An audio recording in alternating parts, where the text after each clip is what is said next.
चलिए next article की हम लोग बात करते हैं, जो है कि आपका नर्स इक्वेशन। एक्चुअल में क्या है नर्स इक्वेशन, इस बात पे आपको ध्यान देने से पहले एक नया टॉपिक आपको लेना पड़ेगा जिसका नाम है वर्क डन बाय सेल। किसी सेल के द्वारा कितना कार्य किया जाता है। एक्चुअली मैं आपको बताना चाह रहा हूँ कि वो इक्वेशन आई कहाँ से जिस नर्स इक्वेशन का आप लोग प्रयोग करने जा रहे हो। तो थोड़ा सा अगर आप उसको समझ लेंगे तो नर्स इक्वेशन समझना थोड़ा सा आपके लिए आसान हो जाएगा, न्यूमेरिकल करना थोड़ा सा आसान हो जाएगा, वरना इसके न्यूमेरिकल थोड़े से टिपिकल होते हैं, इतनी आसानी से समझ में आते नहीं हैं। ठीक है, तो ये खेल हम लोगों को थोड़ा खेलना है, ध्यान दीजिए कैसे करेंगे। देखिए कोई सेल लगाया आपने, उस सेल के द्वारा कार्य किया जा रहा है। ठीक है, आप कोई सेल यूज़ कर रहे हो और सेल के द्वारा क्या हो रहा है, कार्य हो रहा है। एक सिंपल सा, बिल्कुल सिंपल सा देहाती सा कॉन्सेप्ट। और आप जानते हो कि जब भी किसी निकाय के द्वारा, किसी सिस्टम के द्वारा जब कार्य किया जाता है वो कार्य W ये किसके इक्वल होगा, इसके इक्वल Q इंटू V। आपने फिजिक्स में इस फॉर्मूले को पढ़ा होगा। W equal to Q into V होता है। Q यहाँ पे आवेश है, V यहाँ पे वोल्ट विभवांतर चलता है। ठीक है, तो अगर इसको निकालना तो Q की जगह मैं यूज़ कर सकता हूँ यहाँ पे N, क्या बताइए NF। Q की जगह मैं यूज़ कर सकता हूँ NF। NF कैसे ले आए इस बात को समझ लीजिए आप। देखिए Q क्या है, आवेश है। ठीक, और आप जानते हो फैराडे भी क्या होता है, आवेश। किसी भी सेल में जो आवेश होता है वो डिपेंड करता है किस पे, इंटरचेंज किए जाने वाले यानी आवागमन किए जाने वाले इलेक्ट्रॉनों की संख्या पर डिपेंड करता है। और आप जानते हो और इलेक्ट्रॉन्स का जो मोल्स होते हैं वो किस पे डिपेंड करते हैं, किसके बराबर होते हैं, फैराडे के बराबर होते हैं। तो मैंने फैराडे ले आया, फैराडे के साथ साथ क्या ले आया, आवागमन किए गए इलेक्ट्रॉनों का संख्या ले आया, यानी Q इक्वल टू किसके हो गए, NF। तो मैं इसको लिख सकता हूँ V जो आपका पोटेंशियल चल रहा है, उस पोटेंशियल के लिए मैं वर्ड यूज़ कर रहा हूँ E सेल। तो एक फॉर्मूला बना दे रहा हूँ NF E सेल, एक बढ़िया सा formula W is equal to NF E cell. और आई थिंक इस फॉर्मूले में किसी को कोई दिक्कत होती नहीं है, लेकिन थोड़ा सा आप चेंज करेंगे। कैसे चेंज करेंगे ध्यान दीजिए। पहली बात तो ये कि स्पॉन्टेनियस प्रोसेस है, आप जानते हैं। एनर्जी रिलीज होती है यहाँ पे, ये भी आप जानते हैं। और जितने भी आपके स्पॉन्टेनियस प्रोसेस होते हैं उनमें जो W होता है वो W माइनस डेल्टा G के बराबर होता है। और डेल्टा G क्या है, डेल्टा G को हम लोग क्या कहते हैं, गिब्स फ्री एनर्जी, गिब्स मुक्त ऊर्जा कहते हैं। गिब्स मुक्त ऊर्जा कहलाता है, ये इंपॉर्टेंट बात है आपका। ठीक है, जो W इज इक्वल टू होता है वो माइनस का डेल्टा G के इक्वल होता है। W माइनस का डेल्टा G के इक्वल होता है। देखिए डेल्टा G गिब्स मुक्त ऊर्जा, गिब्स मुक्त ऊर्जा क्या होती थी, गिब्स मुक्त ऊर्जा वो एनर्जी है जिसका प्रयोग किया जा रहा है किसी भी आवश्यक कार्य को करने के लिए। किसी भी कार्य को करने, अभी आप इमेजिन कीजिए बाहर से आपने कोई एनर्जी दिया नहीं, कार्य किया जा रहा है तो एनर्जी खर्च तो होगा, सीधी सी बात है। अब चूंकि एनर्जी खर्च हो रही है इसीलिए डेल्टा G का मान कैसा होता है, स्पॉन्टेनियस प्रोसेस के लिए नेगेटिव होता है, क्योंकि बाहर से एनर्जी नहीं लेते, अपना खुद का एनर्जी खर्च कर रहे हैं। अब खुद का एनर्जी खर्च कर रहे हैं तो कुछ तो कम हो जाएगी ना, इसलिए डेल्टा G क्या चलाते हैं, नेगेटिव चलाते हैं। किसके लिए, स्पॉन्टेनियस प्रोसेस के लिए। ये एक इंपॉर्टेंट बात है, याद रखिए आप लोग। ठीक है बात, तो मैं W की जगह अगर ये लगा दूँ तो फॉर्मूला बन जाएगा delta G is equal to NF E cell. और अगर माइनस को मैं उधर ले जाऊं तो delta G is equal to minus का NF E सेल। देखिए ध्यान दीजिए, एक तो ये गिब्स मुक्त ऊर्जा अगर प्रोसेस हो रही है तो डेल्टा G का मान हमेशा नेगेटिव आएगा, याद रखना। अगर प्रोसेस हो रही है तो डेल्टा G का मान सदैव नेगेटिव आएगा। दूसरी बात, अगर आपसे पूछा जाए सेल के द्वारा कितना कार्य किया गया तो आप इसका यूज़ करते हो। सेल के द्वारा कितना कार्य किया जा रहा है तो आप इसका यूज़ करोगे। ठीक है, अब हम लोग क्या करने जा रहे हैं, इसकी सहायता से हम लोग नर्स इक्वेशन को ड्राइव करने जा रहे हैं कि नर्स इक्वेशन एक्चुअल में आई कैसे और फिर उसका प्रयोग कैसे किया जाएगा ये मैं आपको बताऊंगा। ठीक है, नर्स इक्वेशन कैसे आई और नर्स इक्वेशन का प्रयोग कैसे किया जाएगा, ये दो बातें मैं आप लोगों से करूँगा। ठीक, ध्यान दीजिए, इसको पहले आप नोट कर लीजिए क्योंकि मैं इसको डिलीट कर दूंगा यहाँ से, तो फिर आपको दिक्कत होगा। ठीक, चलिए आगे बात करते हैं। हम लोगों ने नर्स इक्वेशन को निकालने के लिए यूज़ किया इक्विलिब्रियम का, और इक्विलिब्रियम में हम लोगों ने एक इक्वेशन पढ़ा है, मैं उसके बारे में आपको बताता हूँ। Delta G equal to delta G nought plus RT log base E और क्यू रेशन कांस्टेंट है, आप इसको के भी कह सकते हो, जहाँ पे आपने इक्विलिब्रियम कांस्टेंट बोला था आप यहाँ पे के भी कह सकते हो। ये वहीं से निकला हुआ एक इक्वेशन है, वहीं से हमने इक्वेशन को यहाँ पे निकाला हुआ है, ठीक है।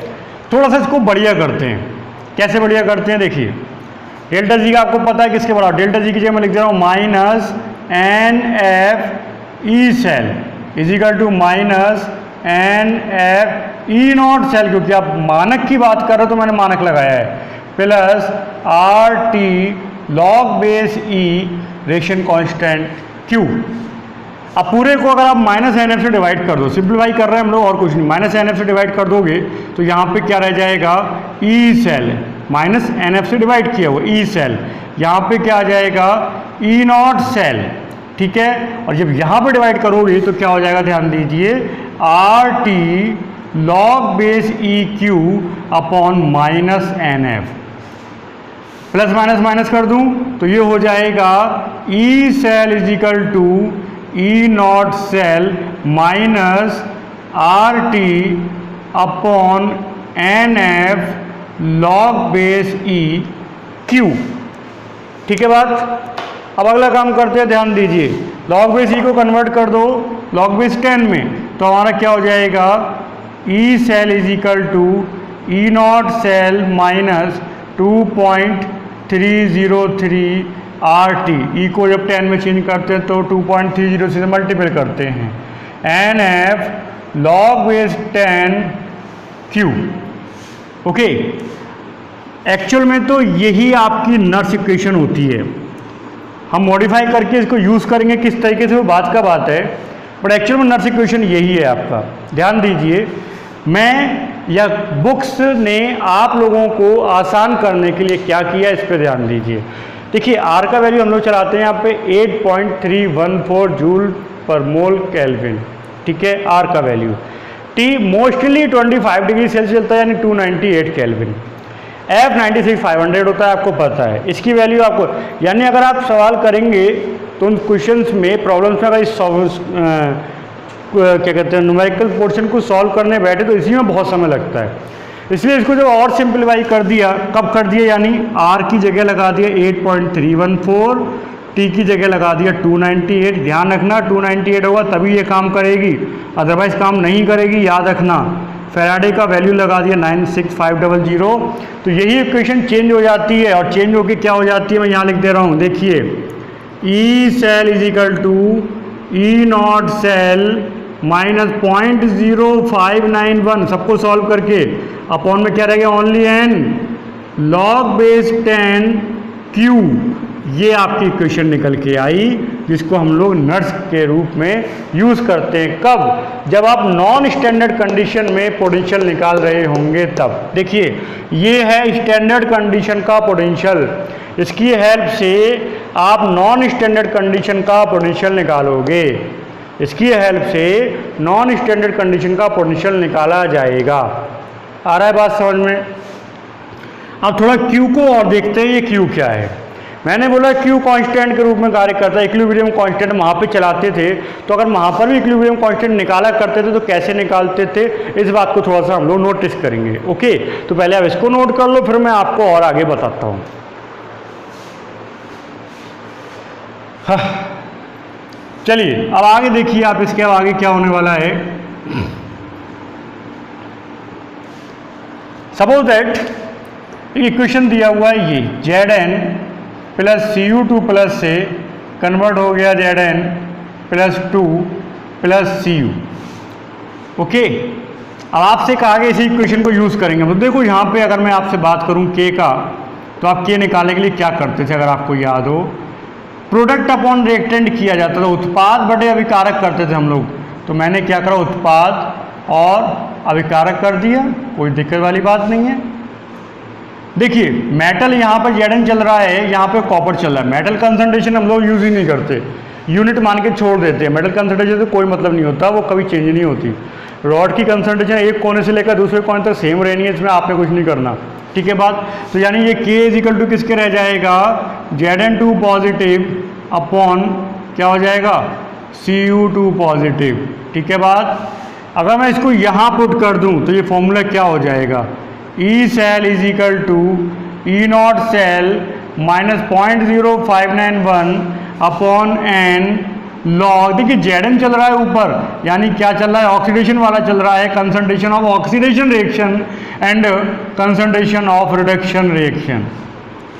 आप यहाँ पे concentration of anode upon cathode भी कर सकते हो। दूसरी बात, अगर यहाँ पॉजिटिव साइन लगा दूँ तो कैथोड अपॉन एनोड भी किया जा सकता है, कोई दिक्कत नहीं है। और एक्चुअल में क्वेश्चंस को करने के लिए हम इसी का यूज़ करते हैं, ठीक है।